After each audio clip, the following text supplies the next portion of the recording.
Okay, we've just got to the afternoon break in the questioning of Carlo Soracchi, the undercover police officer who, using the cover name Carlo Neri, infiltrated the Socialist Party and No Platform and numerous other anti-fascist groups. We've been listening to him this afternoon, going through a lot of his reports. I'm joined by Donna. This is your first time at the undercover police inquiry? Yeah. So, what have you made of what we've heard from Carlo Soracchi this afternoon? Well, he's just been a copper being, I wouldn't trust everything that comes out of his mouth. I mean, I would suggest people shouldn't trust anything that comes out of his mouth. We've been shown a lot of his reports. We've kind of gone through them quite quickly, really. There seems to be a really common theme of a lot of these reports being things that he heard in the pub, or things that he heard secondhand, maybe even third hand in some cases. Yeah. He's not actually, committing to very much. No, I mean, he has been pushed on the fact. I mean, he's talked about people planning to attack the police, and then when pushed on it, had to admit that, in fact, there was no. He never knew of any of these people ever committing any acts of violence against the police. That what he was talking about was people being willing to push through police lines if they were hemmed in. Something which he admitted that he himself did. Yeah. Well, exactly. Which and when he's talking about it, when he did it seemed like, oh well, that's just a reasonable thing. There was a bit of like wrestling with a uniformed officer, but like when he's talking about other people saying they might do basically the same thing, it's kind of bigged up into something more. Yeah. I mean, there's a huge double standard. We also saw a lot of his reporting from May Day 2001. It became clear that the assistant chief police officer, Vanessa, who visited the SDS safe house, did so only a handful of days before that May Day 2001. He claims this was totally unconnected, and that he didn't talk about this at all. There was no mention of it. But when we got into the May Day 2001 stuff, this is the one. This is the kettling. No, I remember that.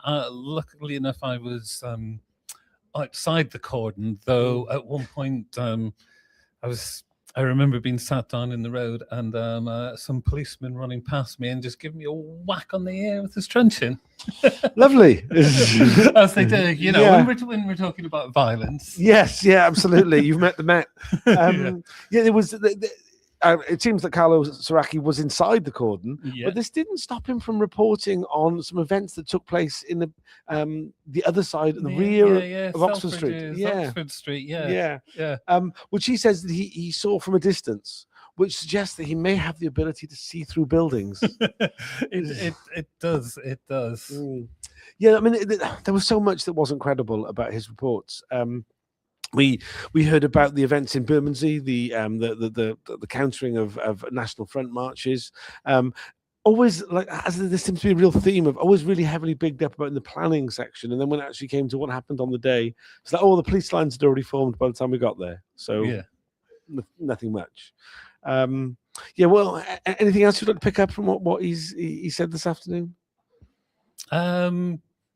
Not particularly. No, I mean we got to the stuff about the Hackney Town Hall, which is the first time that he meets Lindsay, who was the first of the three women who he deceives into a sexual relationship. Right. It was very telling that when Barr says, "And you spoke to Lindsay that evening?" He went, "I spoke to a lot of people." Yeah. Well, as I say, he's trying not to commit to anything, including things he knows fine well. Quite. Yeah. He's trying not to commit into the fact that he spoke to someone. I mean, it's. I mean, if he's this defensive about speaking to her, how are we going to cope when it gets to the fact that he had a sexual relationship with her? Yeah. I mean, the mind boggles. Do you find him to be a credible witness? No. Yeah. I mean, this is your first time at the inquiry. Yeah. We've had lots of people saying that today's been a particularly difficult day to follow because the sound wasn't working on the broadcast this morning. There was no, there was a lot of breaches, so it was very difficult to follow events. Have you found it easier to follow what's happening by attending? Yeah, well, I wasn't here in the morning. I've only caught bits and pieces of it previously. It's quite a commitment. I quite admire what you do, Tom. Cheers, I have to say, though, I did spend quite a bit of earlier today listening to one of the earlier testimonies. Right, I'll look into the details of that. Right, fair play. Yeah. I mean, it's often a lot easier to follow after the fact, isn't it? Because you're able to like speed up and go through all the gaps, which are so common. Yeah, no, I was checking. 10 seconds, 10 seconds. But that's fair enough. No, I sat at the back, but I could see generally whenever they showed the documents, once they zoomed in on them, I could see them, and they've also got the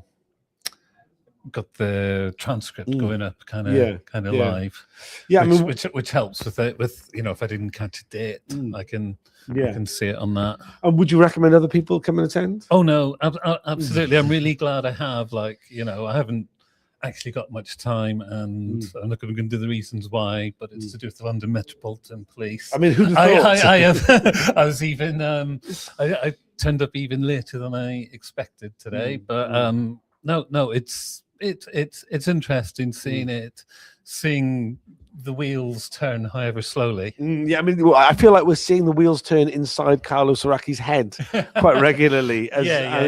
He's like he displays himself as when I was talking to Rafe earlier, he was saying he sort of presents himself a bit of a simpleton almost. That seems to be the character he's trying to put across. I wouldn't know, sir. Yeah.